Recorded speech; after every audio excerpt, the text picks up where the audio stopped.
Hi. So welcome to Kaisi Anand from Unit till Infinite. हमने last video में पढ़े थे 5 इम्पॉर्टेंट प्रॉपर्टी। क्या करती हूँ, सारी प्रॉपर्टीज एक बार आपको फिर से बता देती हूँ। हमने फर्स्ट जो प्रॉपर्टी पढ़ी थी वो था एल्जेब्रा ऑफ फंक्शंस, जहाँ हमने देखा था कि फंक्शन का लीनियर कॉम्बिनेशन, उसका प्रोडक्ट और उसका कोशेंट सब कॉन्टिन्यूअस होगा। सेकेंड हमने पढ़ा बाउंडेड, या फिर मैं इसको ऐसे लिख सकती हूँ that the image of closed and bounded set or interval under continuous function is closed and bounded, in fact connected भी, ठीक है, closed and bounded। थर्ड हमने पढ़ी IVP, intermediate value property. IVP के अंदर फर्दर मैंने 3 चीज़ें पढ़ी। एक तो मैंने यही चीज़ प्रूव कर दी, ठीक है, या फिर एक तो मैंने यही चीज़ प्रूव कर दी। सेकेंड मैंने बताया that function has if the function would have discontinuity of second kind only, है ना, सेकेंड काइंड ओनली, और किसी तरह की डिसकंटिन्यूटी नहीं होगी। और थर्ड हमने पढ़ा दैट IVP प्लस मोनोटोनिसिटी और oneness implies the function is continuous, है ना। ये IVP की प्रॉपर्टी थी। एक्चुअली में हमने जो सेकेंड प्रॉपर्टी पढ़ी थी वो कुछ इस तरह से पढ़ी थी that function continuous function on bounded interval must be bounded. Actually तो सेकेंड ये पढ़ी थी, इस सेकेंड से हम थोड़ा सा ये समझ रहे थे, फिर IVP से हमारा प्रूफ हो गया। फोर्थ जो हमने प्रॉपर्टी पढ़ी वो ये पढ़ी, IVP में क्या करते थे हम, FA is not equal to FP लिखते थे, बट यहाँ if FA and FP are equal for any continuous function from closed interval AB to R, then there must exist at least one x and y in AB such that fx equal to fy। और last fifth property हमने पढ़ी that is fixed point property if a function is continuous, function है from this interval closed interval to interval का जो points है वो same है, then if f has at least one fixed point, कम से कम एक फिक्स पॉइंट तो मुझे मिल जाएगा, एक से ज़्यादा मिल भी सकते हैं। अब हम उन्हीं प्रॉपर्टी को कंटिन्यू करेंगे या उसी टॉपिक को कंटिन्यू करेंगे, आगे की properties for a continuous function. आज की पहली प्रॉपर्टी और कल से अगर मैं कनेक्ट करूँ तो 6th प्रॉपर्टी जो है फंक्शन की वो है sign retainment property. So next और 6th property is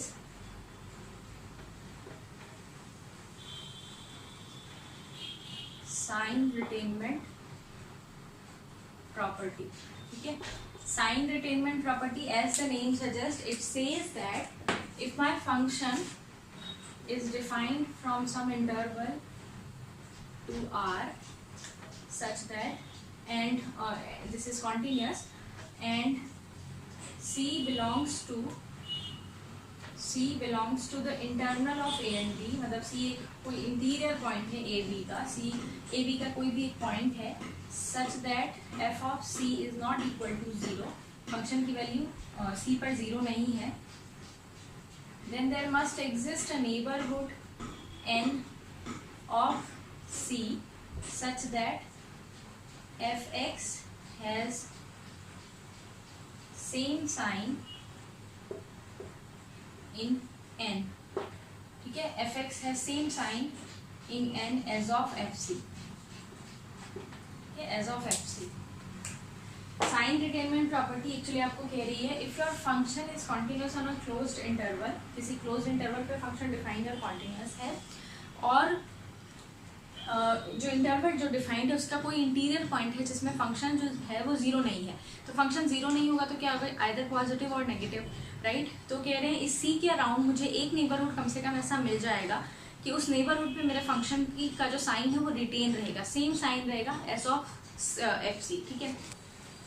so graph देख लेते हैं एक बार graphically. This is my interval AB, closed interval, यहाँ पर मैंने फंक्शन डिफाइन कर दिया कुछ इस तरह से, ठीक है, cos x जैसा फंक्शन है। हम कोई पॉइंट चूज करते हैं ए बी में जहाँ F C is not equal to zero.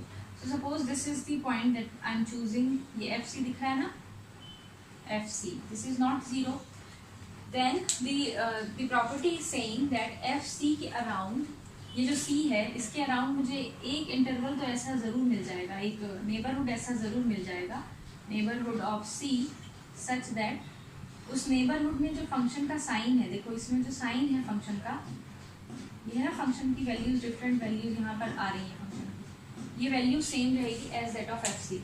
मतलब सी के नेबरहुड में ऐसा नहीं होगा अगर फंक्शन पॉजिटिव है, सी के नेबरहुड में एक पॉइंट मिल गया जहाँ फंक्शन नेगेटिव है, छोटा से छोटा ही मिले चाहे नेबरहुड, बट एक नेबरहुड तो ऐसा ज़रूर मिलेगा कि उसमें फंक्शन जो है ना उसने अपना साइन रिटेन किया हुआ है एज दैट ऑफ सी, है ना। तो बहुत लेमन लैंग्वेज में यही है जो प्रॉपर्टी, वो ये है कि अगर फंक्शन किसी पॉइंट पर पॉजिटिव है तो वो पॉजिटिव ही रहेगा, और अगर नेगेटिव है तो नेगेटिव ही रहेगा, छोटे से एक इंटरवल पे, ठीक है। So this is the sign retainment property of a continuous function.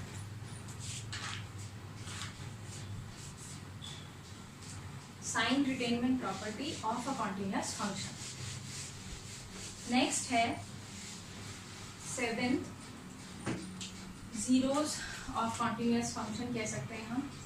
If a function defined from a to b to r is continuous such that fa dot fb is negative, that means fa और fb या तो एक positive एक negative ऐसे होंगे, then there must exist a c in open interval ab such that fc is 0। इसको zeros of continuous function property के नाम से भी जानते हैं हम लोग कि जीरो कैसे मिलेंगे। इफ आई नो, फिर से हम ग्राफ बना करके ना ये सब चीज़ें बड़ी इजीली समझ में आ जाती है। Say this is A and B, कोई फंक्शन है which is continuous in A B such that F A into F P is negative. तो suppose F A is positive and F P is negative. तो suppose F A यहाँ पर है which is positive and F B यहाँ पर है which is negative. Function कैसा है? फंक्शन है कॉन्टिन्यूस। इसका मतलब ये इस पॉइंट को और इस पॉइंट को कॉन्टिन्यूसली ज्वाइन करने वाला कोई ग्राफ है, ठीक है। मैं सपोज कर लेती हूँ ग्राफ कुछ ऐसा है, ऐसा ग्राफ है। तो वो कह रहे हैं एक पॉइंट तो सी ऐसा जरूर मिलेगा मुझे ओपन इंटरवल ए बी में सच दैट उस पॉइंट पर फंक्शन 0 होगा, और ये मुझे दिख रहा है कि ये रहा ये पॉइंट सी जहाँ पर फंक्शन है 0, ठीक है। तो इसका मतलब कॉन्टिन्यूस फंक्शन है और ग्राफ ऊपर नीचे लाई कर रहा है, तो एक 0 तो ज़रूर मिलेगा। एक से ज़्यादा 0 भी मिल सकते हैं, या मैंने एटलीस्ट नहीं लिखा, एटलीस्ट है ये, एटलीस्ट 1 0, एक 0 मिलेगा। एक से ज़्यादा 0 भी मिल सकते हैं, लेकिन ये होगा कि हाँ जो मेरा फंक्शन है वो एक्स एक्सिस को एक बार क्रॉस ज़रूर करेगा, ठीक है। So this is nothing but 0 of continuous functions. ये सेम चीज़ ना जब हम लोग, मुझे याद है 12th में जब हम लोग डेरिवेटिव्स पढ़ते थे, वहाँ हम लोग ज़रूर एक बार चेक करते थे, रिमेंबर कितने लूप्स बन रहे हैं उससे हम काउंट करते थे कि हाँ इतने जीरोज होंगे। तो ये वही चीज़ है। उस समय हमें पता नहीं था कि कॉन्टिन्यूस फंक्शन के प्रॉपर्टीज़ के अंदर मिलेगा हमें, बट है वही चीज़। जो 7 चीज़ें हो गई, या ये 7 जो प्रॉपर्टीज़ हो गई, ये वो प्रॉपर्टीज़ है जो कॉन्टिन्यूस फंक्शन पोजेस करते हैं ऑन क्लोज बाउंडेड इंटरवल। कहीं पर आपने देखा, कहीं पर क्या बेसिकली सब प्रॉपर्टीज़ में ही आपका इंटरवल कैसा था, क्लोज और बाउंडेड था, और फिर आपने डिफरेंट प्रॉपर्टीज़ देखी। अब हम लोग पढ़ते हैं वो क्राइटेरियाज जिससे मुझे ये कंफर्मेशन मिलेगी कि मेरा फंक्शन एक कांस्टेंट फंक्शन है, ठीक है। सो फंक्शन अगर एक कांस्टेंट फंक्शन कॉन्टिन्यूस फंक्शन होता ही होता है। कॉन्टिन्यूस फंक्शन कांस्टेंट नहीं हो सकते, बट मैंने कुछ ऐसे क्या कहूँ मैं, कुछ ऐसे पॉइंट्स इकट्ठे किए हैं जहाँ से मुझे, अगर क्वेश्चन में वो पॉइंट्स हैं तो वहाँ से मुझे सीधे पता चल जाता है कि मेरा फंक्शन कैसा है, एक कांस्टेंट फंक्शन है। तो अब वो पढ़ लेते हैं लोग जल्दी से, ठीक है। The next topic here is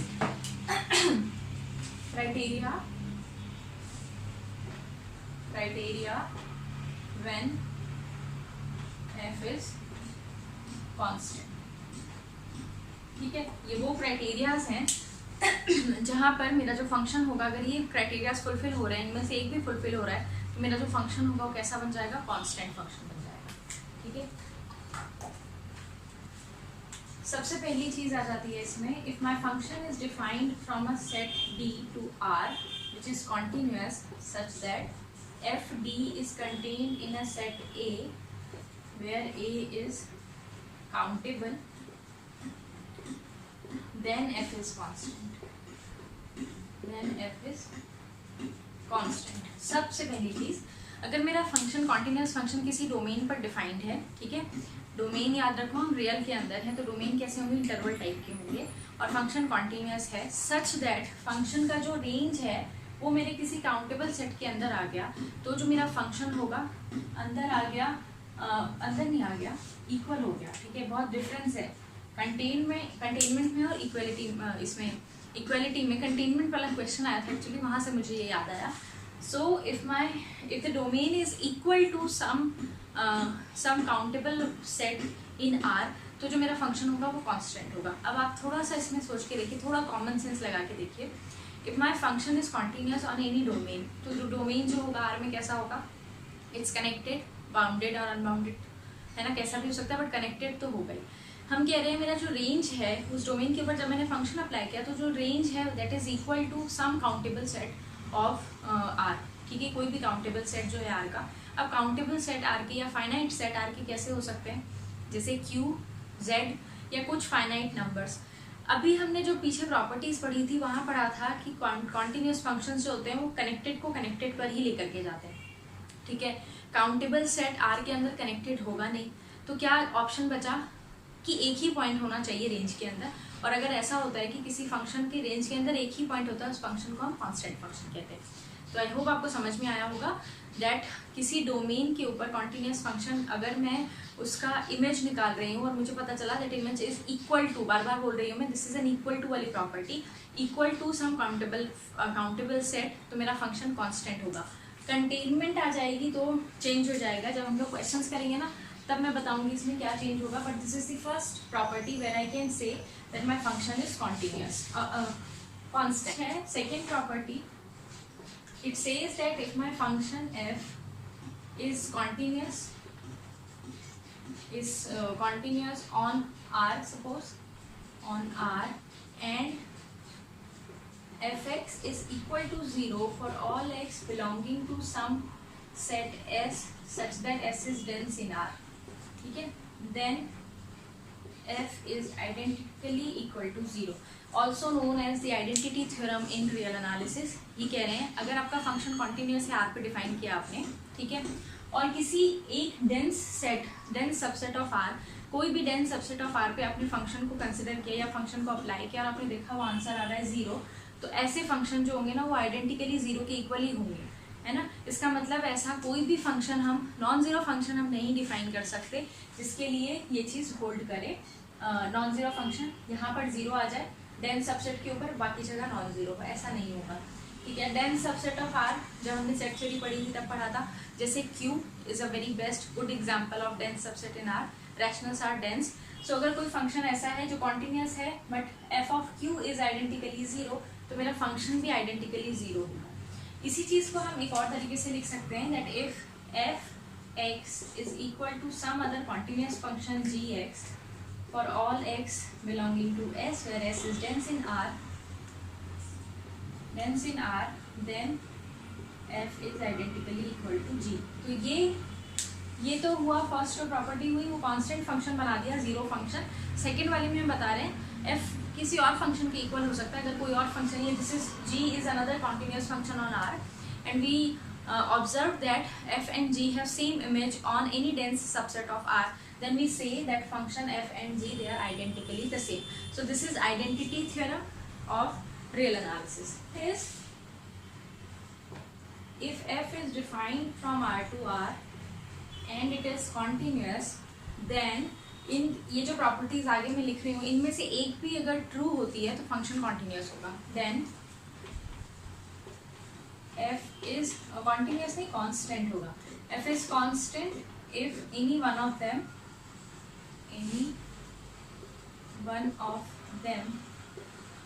is true, ठीक है। सबसे पहली चीज if my fx equal to f of mx where mod m is not equal to 1, second fx equal to f of mx plus c, again mod m is not equal to 1, third if fx is equal to f of x square, fourth if fx is equal to f of greatest integer और lowest integer of x, ठीक है, for all x belonging to r। So अगर मेरा जो function है r to r defined है, it is continuous, और इनमें से कोई एक चीज़ एग्जिबिट कर रहा है या कोई एक कैरेक्टर एग्जिबिट कर रहा है, तो मेरा फंक्शन कैसा होगा, कांस्टेंट हो जाएगा।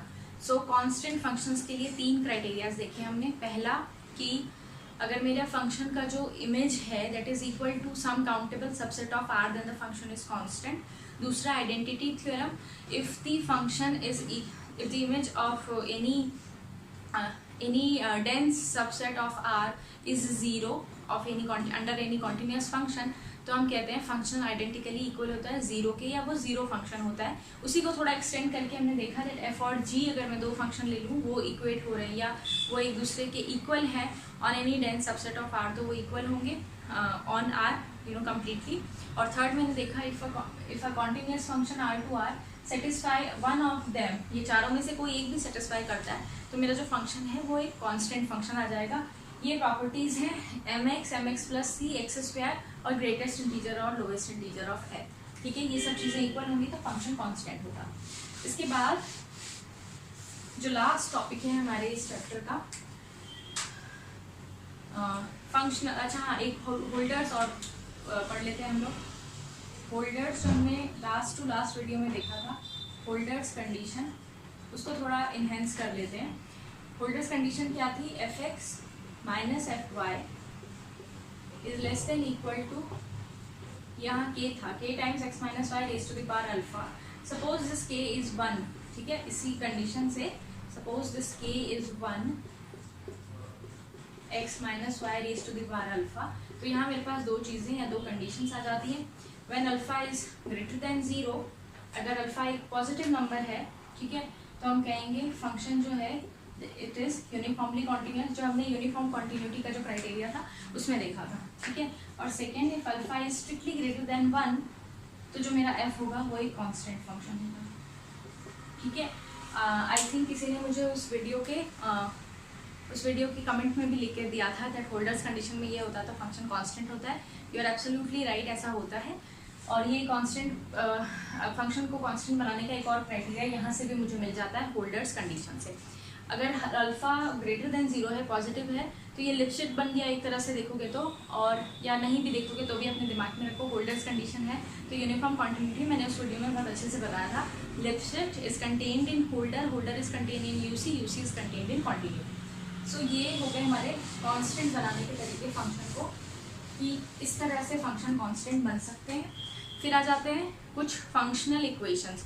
फंक्शनल इक्वेशंस क्या होते हैं, वो इक्वेशन जो फंक्शन की फॉर्म में लिखे होते हैं, और कुछ जो एलिमेंट्री हमारे फंक्शंस होते हैं, एलिमेंट्री कॉन्टिन्यूस फंक्शन, वो उन फंक्शनल इक्वेशंस को सेटिस्फाई करते हैं। अगर कोई और फंक्शन है जो इन फंक्शनल इक्वेशन को सेटिस्फाई करता है तो वो और कुछ नहीं, हमारे एलिमेंट्री फंक्शंस ही होते हैं, ठीक है। तो मैं एलिमेंट्री फंक्शन इन डेप्थ में नहीं पढ़ा रही हूँ। एलिमेंट्री फंक्शंस होते हैं exponential function, A raise to the power x, log function, sine function, cos function, ठीक है। तो मैं वही फंक्शनल इक्वेशन से रिलेट करके आपको बता रही हूँ कॉन्टिन्यूटी कैसे पता चल जाएगी with the help of functional equation.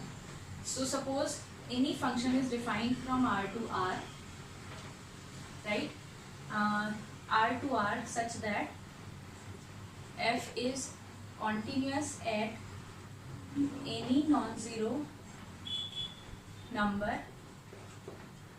and f satisfies one of the following, तो रिजल्ट क्या है, then f is continuous on r, functional equation है if f of x plus y is equal to fx plus fy, ठीक है, for all x y belonging to r, and is if f of x plus y is equal to fx into fy, fxy is equal to fx plus fy। Fourth है f of x plus y plus f of x minus y is equal to 2 times fx fy। और fourth है fx plus y dot fx minus y is equal to 2 times fx not 2 times fx square minus F Y square, correct, minus F Y square, ठीक है।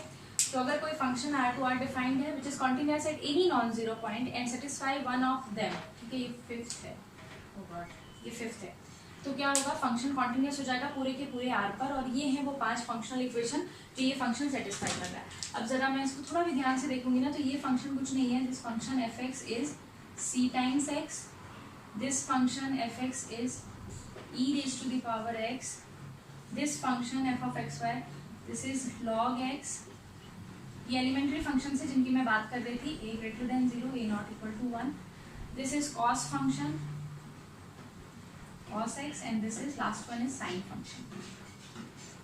Function आपको कैसे भी defined हो नहीं हो, अगर ये सब सेटिस्फाई करते हैं, एक नॉन जीरो पॉइंट पर कॉन्टिन्यूअस है तो आर पे कॉन्टिन्यूअस होंगे। इनफैक्ट आप उसको इन फंक्शन से रिकग्नाइज भी कर सकते हो कि ये यही वाला फंक्शन होगा, एक कॉन्टिन्यूअस फंक्शन जो ये फंक्शनल इक्वेशन सेटिस्फाई करता है वो और कोई नहीं, यही फंक्शन होगा। तो ये है फंक्शनल इक्वेशंस। एक दो क्वेश्चन इसके मैंने देखे हैं, एग्जाम में आते हैं। नेक्स्ट वीडियो में हम लोग जितने भी प्रीवियस ईयर के क्वेश्चंस होंगे ना कॉन्टिन्यूटी पे बेस्ड, वो सब डिस्कस करेंगे बहुत अच्छे से, बहुत सोच विचार करके। तो टिल देन टेक केयर, और हाँ, if you are not a subscriber please consider subscribing my channel. If you are a subscriber thank you so much. हाँ, अब बाय।